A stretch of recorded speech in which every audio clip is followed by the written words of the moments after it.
कोण आहेत विवेक कोल्हे? काय आहे सामाजिक योगदान?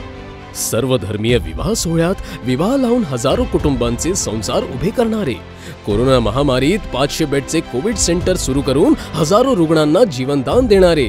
जनसामान्यांच्या आरोग्यासाठी रक्तदान शिबिर, सर्व रोग निदान शिबिर, मोफत नेत्ररोग शिबिर, मोफत फिरता दवाखाना, मोफत रुग्णवाहिका सेवा कार्य करणारे,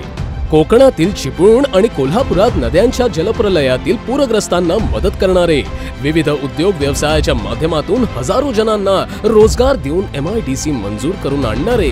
पर्यावरणाचा समतोल राखण्यासाठी 40,000 वृक्षारोपण करून संगोपन करणारे, ग्रामीण भागातील विद्यार्थ्यांना ज्ञानार्जनासाठी खुले शैक्षणिक संकुल देणारे, सर्वसामान्याच्या न्याय हक्कांसाठी प्रशासनाच्या विरोधात कित्येक वेळा जन आंदोलन करून सामान्यांना न्याय मिळवून देणारे असे आहे विवेक कोल्हे, जे शिक्षक बंधू भगिनी